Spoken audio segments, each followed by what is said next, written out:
Sa video na ito ay pag-uusapan po natin ang isang mainit na balita na muling gumising sa community ni XRP.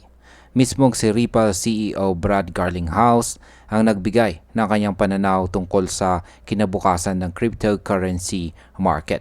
At ayon po sa kanya, hindi malayong umabot ito sa $25 trillion bago po matapos ang taong 2030. Marami pong reaksyon ang lumabas lalo na mula sa tinatawag na XRP Army. Kaya ang tanong ngayon, posibleng nga ba itong mangyari? At ano ang ibig sabihin nito para kay XRP? Kaya yan po ang siyang ating pag-uusapan sa video na ito. Pero bago po tayo magpatuloy, ay pakibasa na lamang po muna ang disclaimer dito po sa ibaba ng ating screen. Ayan, simulan po natin sa kung ano po ba ang sinasabi ni Ginoong Brad Garlinghouse tungkol sa market. Ayan, meron pong post dito si Lord XRP. Sabi niya, XRP was always designed to transfer all bank transactions at a stable price between 4 to 5 digits. Ripple is so close to become a world bank. Meron siyang video clip dito at panoorin po natin. And it's inevitable that, right now we're talking about is 2.5 trillion. Look, do I think this is an easy 10x over the next 5 to 10 years? Yeah, no problem. That doesn't freak me out when I say that at all. That's conservative. If you that feels safe. To the earlier conversation about asymmetric returns, is there a chance that it's 100x in that time frame?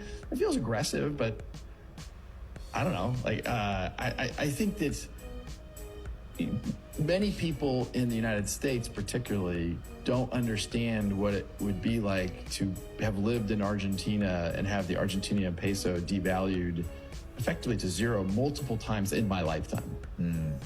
Why would you hold that currency? We don't realize that could become us. That's exactly the point, right? I think that we underestimate what that macro dynamic looks like over the long term. At ayan, paliwanag po natin kung ano yung kanilang napag-usapan dito. Ayan. Dito po sa panayam na ito ay malinaw na sinabi ni Ginoong Garlinghouse na ang kasalukuyang laki ng cryptocurrency market ay nasa $2.5 trillion. Pero ang nakakatuwa dito ay ang kanyang kumpiyansa na lalaki pa ito ng 10 beses sa loob ng susunod na 5 hanggang 10 taon, 5 to 10 years. Ibig sabihin, nakikita po niyang kayang umabot po ng ang buong market sa $25 trillion. Kung mangyari po ito, malaki ang posibilidad na tumaas din ang demand kay XRP dahil bahagi po siya ng ecosystem na ito. At kung lalaki po ang buong market, otomatikong mas maraming kapital ang papasok na pwedeng magpataas sa presyo ng mga pangunahing digital assets. Ngayon ay posible ba talagang lumampas pa sa $25 trillion? Ayon po dito kay Ginoong Garlinghouse, ang $25 trillion ay isa lamang conservative na estimate.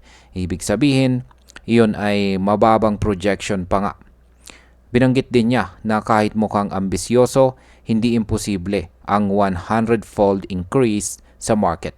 Kung mangyari ang mas malaking pag-angat na ito, si Bitcoin ay posibleng muling sumabog.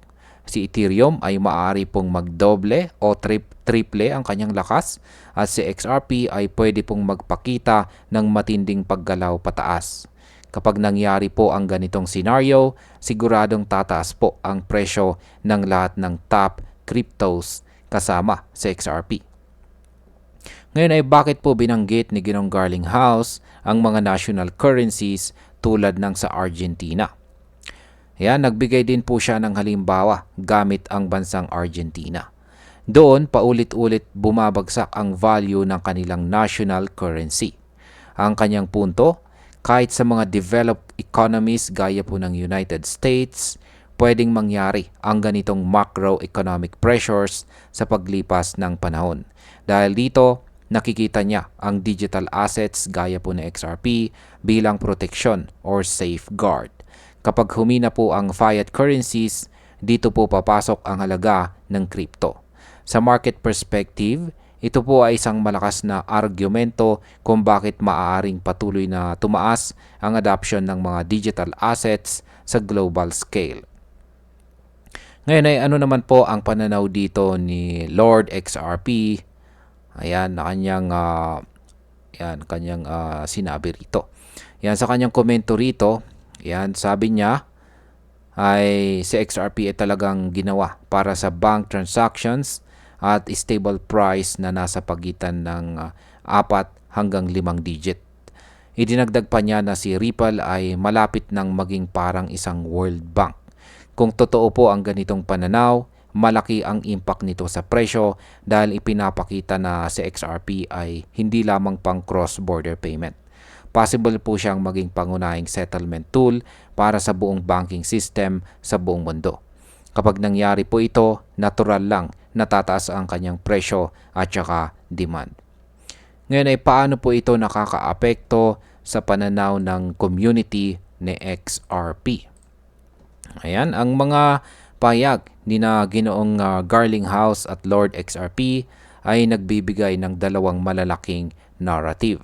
Una, si XRP ay talagang ginawa para sa malaking papel sa global financial system. Pangalawa, ang digital assets tulad po ng XRP ay nagsisilbing proteksyon laban sa mga kahinaan ng fiat money. Ang dalawang pananaw na ito ay patuloy na nagdadagdag ng hype at kumpiyansa para sa XRP Army. At alam natin na kapag lumakas po ang sentiment sa community, nagiging malakas din ang presyo sa market. Ngayon ay may posibilidad ba na maging World Bank ang Ripple? Ito ay isang napaka-ambisyosong ideya.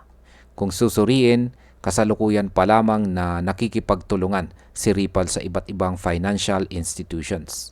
Pero ang ideya na maging central na player sa global finance ay nagpapakita kung gaano po kalaki ang tiwala ng community kay XRP.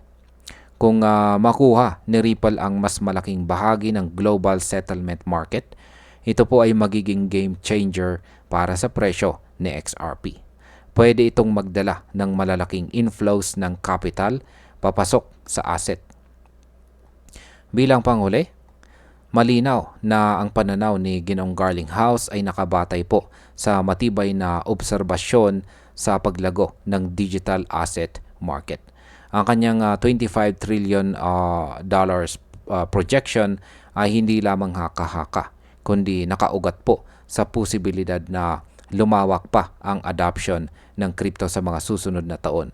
Dagdag pa dito, ang pananaw ni Lord XRP ay nagpapakita ng matinding ambisyon kung saan nakikita nilang si XRP at si Ripple ay magiging haligi ng global finance. Totoo po na marami pa ring uncertainties sa market. Pero kung magtutuloy ang ganitong trend ng adoption at mas lumala ang kahinaan ng fiat currencies, hindi po malayong sa XRP ay makita natin sa mas mataas at mas matatag na presyo. At ayan, hanggang dito na lamang po tayo sa video na ito mga ka-crypto. Marami pong salamat sa panonood. Ingat po tayo lagi at God bless po sa ating lahat.